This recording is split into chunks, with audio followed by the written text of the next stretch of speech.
नमस्कार दोस्तों, मैं आप सभी का स्वागत करता हूं हिंदू एकेडमी के इस यूट्यूब चैनल पर। सीवीएस फार्माकोलॉजी को चला रहे हैं, जिसमें कि हम अरिथमिया पढ़ रहे हैं। अरिथमिया की हमने इलेक्ट्रोफिजियोलॉजी पढ़ी, किस तरीके से हार्ट में इलेक्ट्रोफिजियोलॉजी होती है। फिर हमने प्रीवियस वीडियो में पैथोलॉजी प्लस हमने रेट कंट्रोलिंग ड्रग्स को पढ़ा।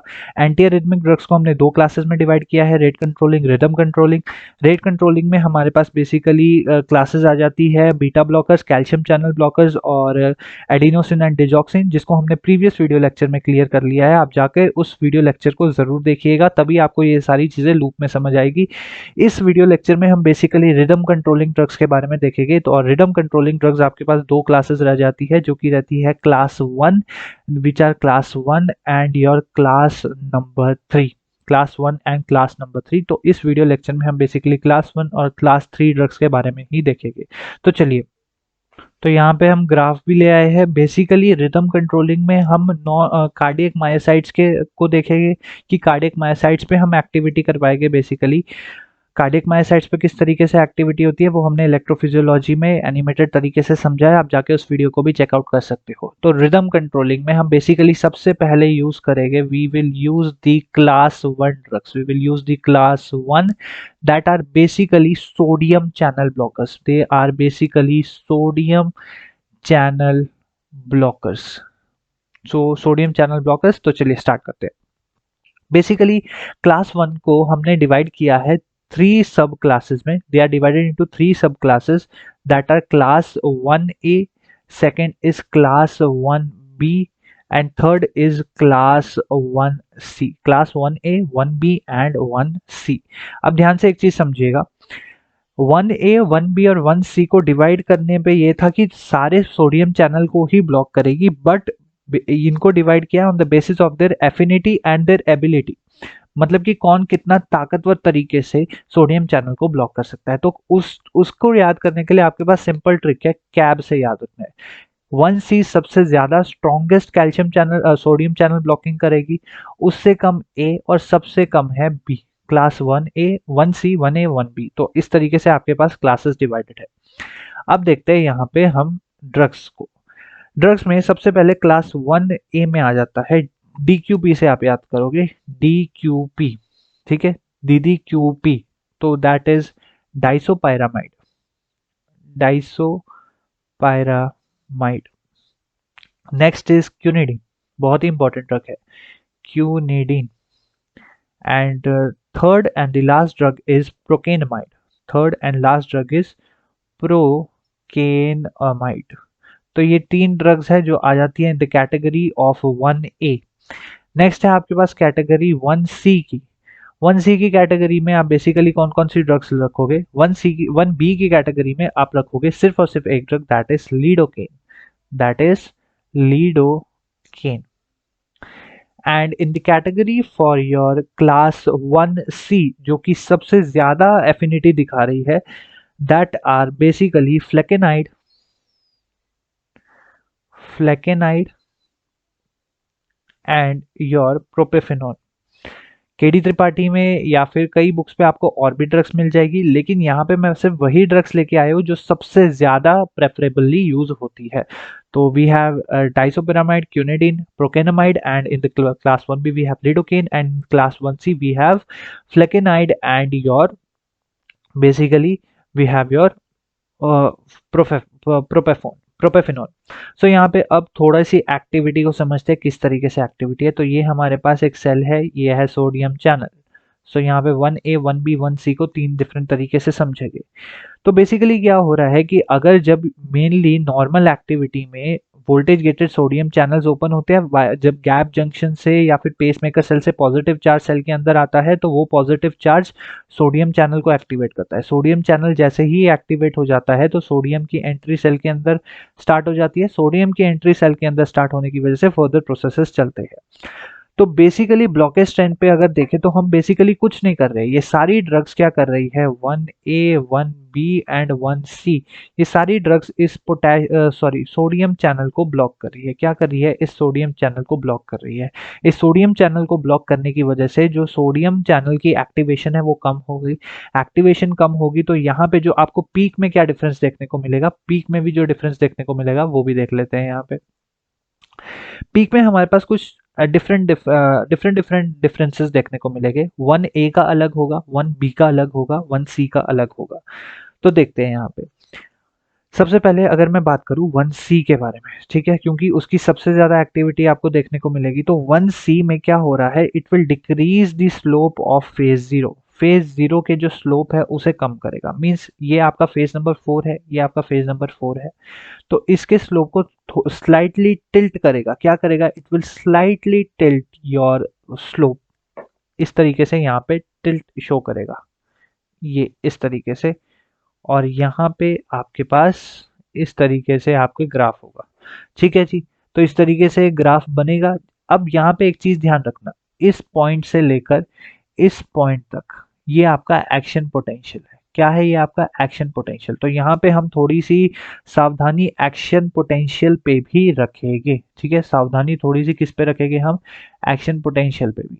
तो यहाँ पे कोई भी चेंज, एक्शन पोटेंशियल पे कोई भी चेंज आपको देखने को नहीं मिलेगा, ठीक है। एक्शन पोटेंशियल पे नो चेंज, नो चेंजेस। और फेज जीरो का जो स्लोप है उसको थोड़ा सा टिल्ट करेगा। And these are the 1C। 1C कौन कौन सी ड्रग्स हो गई आपकी, फ्लेकेनाइड एंड प्रोपेफेनॉल। नेक्स्ट आ जाती है आपके पास कौन सी क्लास की ड्रग, नेक्स्ट आ जाती है हमारे पास द क्लास ऑफ 1B। अगर हम 1B के बारे में बात करें तो, अगर सॉरी 1A के बारे में पहले बात कर लेते हैं। 1A में बेसिकली क्या हो रहा है कि एक्शन पोटेंशियल को बढ़ाएगा, ठीक है। स्लोप को बहुत ही कम शिफ्ट करेगा। ये जो मैं पिंक कलर से कर रहा हूँ, this is for your 1A। Slope को बहुत ही कम शिफ्ट करेगा, लेकिन जो एक्शन ड्यूरेशन है या फिर एक्शन पोटेंशियल है उसको बढ़ा देगा। तो आप 1A में देख सकते हो कि ये 1A का एक्शन पोटेंशियल है, ठीक है। 1A का एक्शन पोटेंशियल है। तो 1A में क्या हुआ, 1A में एक्शन पोटेंशियल की ड्यूरेशन को बढ़ा दिया। Action potential increasing the duration of action potential. Shift बहुत ही कम होगा। लेकिन एक और एडवांटेज हमारे पास ये रहता है कि यहाँ पे पोटेशियम चैनल्स को भी ब्लॉक कर दिया जाता है। किसको ब्लॉक कर दिया जाता है, पोटेशियम चैनल्स को।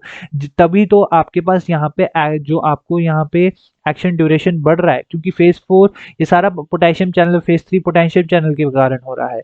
तो यहाँ पे जो 1A में ड्यूरेशन बढ़ रही है वो बढ़ रही है due to the blocking of your potassium channels. Potassium channel मतलब आपका जो इफेक्टिव रिफ्रैक्टरी पीरियड है वो भी बढ़ेगा। Means increase in your action potential will also increase in your effective refractory period. तो इतनी चीज आपको क्लियर आउट हो गई होगी।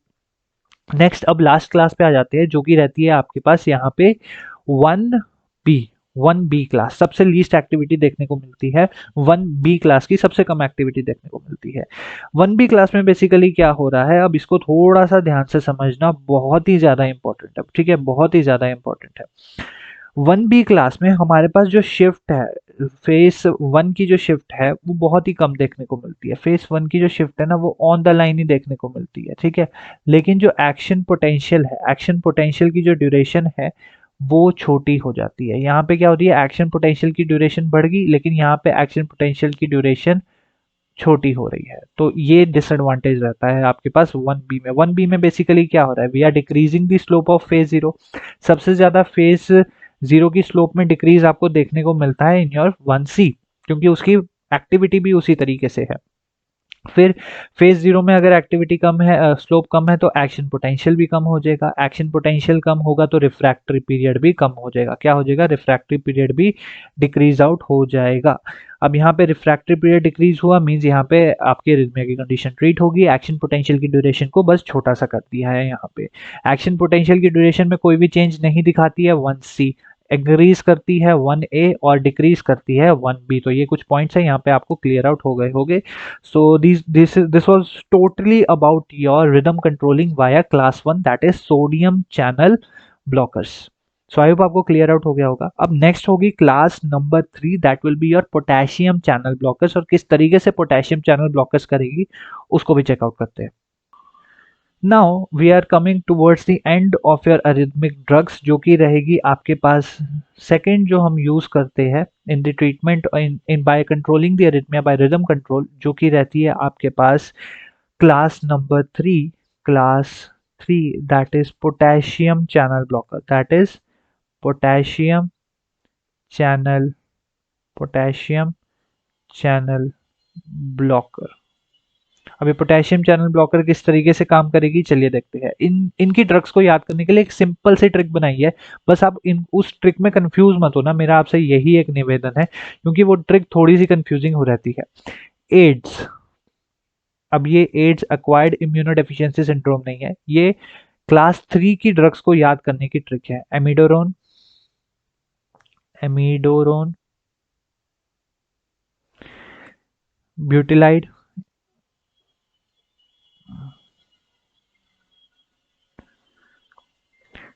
डेफ डेफिलाइट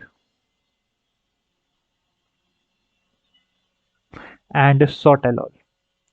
तो इससे आप याद करोगे कौन सी, योर पोटेशियम चैनल ब्लॉकर्स। और पोटेशियम चैनल ब्लॉकर्स अब किस तरीके से काम कर रहे हैं उसको भी देखते हैं। सिंपल, नाम से ही पता लग रहा है कि they are blocking the potassium channels. क्या करेंगे ये, पोटेशियम चैनल्स को ब्लॉक करेंगे। पोटेशियम चैनल्स को अगर ब्लॉक करेंगे तो ग्राफ पे क्या एक्टिविटी देखने को मिलेगी, उस चीज को जरा सा यहाँ पे समझते हैं। जब हमारे पास हम किसी भी क्लास 3 ड्रग को यूज करेंगे, कौन सी ड्रग को यूज करेंगे, क्लास 3 ड्रग को यूज करेंगे, तो वहां पे हमें स्पेसिफिकली हमें किसी भी टाइप का एक्शन ना ही हमें फेज 0 में नहीं देखने को मिलेगा, किसी भी टाइप का एक्शन फेज 0 में नहीं देखने को मिलेगा। ये जो मैं ब्लू में इंडिकेट कर रहा हूँ ये आफ्टर यूजिंग द ड्रग क्या होगा, फेस 1 में भी कोई एक्शन देखने को नहीं मिलेगा, 2 में भी नहीं, लेकिन जैसे ही 2 कंप्लीट होगा 3 और 4 इनकी जो ड्यूरेशन है वो बढ़ जाती है। फेज 3 और 4 इनकी जो ड्यूरेशन है वो बढ़ जाती है, क्योंकि पोटेशियम चैनल रिस्पॉन्सिबल है ईफ्लक्स के लिए। पोटेशियम चैनल का ईफ्लक्स होता है जिसके कारण ये स्लोप आता है। अब पोटेशियम चैनल ब्लॉक हो गया तो ईफ्लक्स की कंडीशन भी डिले हो गई, ईफ्लक्स की कंडीशन डिले होगी तो आपका जो एक्शन पोटेंशियल है उसको भी बढ़ा दिया जाएगा। अगर यहाँ पे एक्शन पोटेंशियल बढ़ा दिया गया है तो मतलब आपके पास डायरेक्टली रिफ्रैक्टरी पीरियड भी बढ़ा दिया जाएगा। रिफ्रैक्टरी पीरियड बढ़ा दिया जाएगा तो मींस कौन कौन से फेसेस में शिफ्ट देखने को मिल रही है, फेज नंबर 3 और फेज नंबर 4। अगर फेज 4 नॉर्मली यहाँ से फेज 0 स्टार्ट होगा, लेकिन अब यहाँ से स्टार्ट होगा, अब इस तरीके से स्टार्ट होगा, तो आपकी रिदम पूरी यहाँ पे चेंज हो चुकी है हार्ट की। This is your after using the drug that is potassium channel blocker. तो potassium channel blocker potassium channel को ब्लॉक कर रहे हैं, लेकिन एक चीज यहाँ पे बहुत इंपॉर्टेंट रहती है कि यहाँ पे हमें क्लॉट्स देखने पड़ते हैं कि अगर यहाँ पे क्लॉट होगा तो प्रोलॉन्ग कर देगा एक्शन को, सॉरी प्रोलॉन्ग नहीं, मैं बोलूंगा यहाँ पे क्लॉट के कारण यहाँ पे आपको डिस्ट्रप्शन देखने को मिल सकती है और कार्डियक अबनॉर्मलिटीज देखने को मिल जाती है। तो यहाँ पे हमने रिदम कंट्रोल भी कर लिया है, रेट कंट्रोल भी कर लिया है, सारी ड्रग्स को क्लियर कर लिया है। अब जो आपके पास यहाँ पे कौन सी क्लास की ड्रग हम कर रहे हैं, we are doing the class of drug of your rhythm control. जैसे कि हमारे पास रेट कंट्रोल की ड्रग्स यूज होती थी arterial fibrillation, super ventricular tachycardia और रैपिड टैकीकार्डिया में। हमारे पास रिदम कंट्रोल की ड्रग्स कहाँ कहाँ यूज हो सकती है, रिदम कंट्रोल की drugs can be used in case of your arterial fibrillation. It can be used in the case of arterial fibrillation as well as it is used in the case of Torsades points. Torsades point जिसे हम बोलते हैं QT prolongation, QT prolongation। ECG में QT interval time को prolong कर देती है कुछ ड्रग्स, जिनके कारण आपको यहाँ पे अरिथमिया देखने को मिलती है। तो उस टाइप की arrhythmia, drug induced torsades de pointes arrhythmia को हम रिदम कंट्रोल ड्रग्स जो कि रहती है आपकी बेसिकली क्लास 1 और क्लास 3 ड्रग, उनको यूज कर सकते हैं। साथ के साथ we can also use it in case of ventricular tachycardia. तो यहाँ पे बेसिकली हमने सारी ड्रग्स को इन डिटेल क्लियर कर लिया है। बेसिकली हम एमिडोरॉन और सोटेलॉल को सबसे ज्यादा यूज करते हैं in case of your potassium channel blocking activity. So यहाँ पे अब ड्रग्स का नाम भी लिख देते हैं, जाते जाते कंप्लीट करना है तो अच्छे से करेंगे। रिदम कंट्रोल के लिए rhythm control drugs, rhythm control के लिए क्लास 2 भी यूज हो जाएगी। क्लास 2 का एक्शन हमने पहले ही पढ़ लिया है। सो कौन कौन सी ड्रग्स यूज हो रही है, we are using the class number 1 drug that is basically your sodium channel blockers 1A, B and 1 C, जिसमें से कि 1 सी की एक्टिविटी सबसे ज़्यादा है, ए की मीडियोकर है, बी की सबसे कम एक्टिविटी देखने को मिलती है। सोडियम चैनल्स पर सेकंड रहती है आपके पास class number 3, that is basically your potassium channel blockers, that is your potassium channel blocker, जिसमें एमिडोरॉन और सोटेलॉल का सबसे ज़्यादा यूज होता है। So now we have completed the anti arrhythmic drugs. I hope आपका एंटी अरिथमिक ड्रग्स भी यहाँ पे क्लियर आउट हो गई होगी। एंटी अरिथमिक ड्रग्स का एक इंपॉर्टेंट पार्ट है एडीआरस। एडीआर को हम एमसीक्यूज के साथ सॉल्व करके एमसीक्यूज को के साथ सॉल्व करके पढ़ेंगे। तो वीडियो में नहीं, चैनल के साथ बने रहिएगा for more updates and more videos.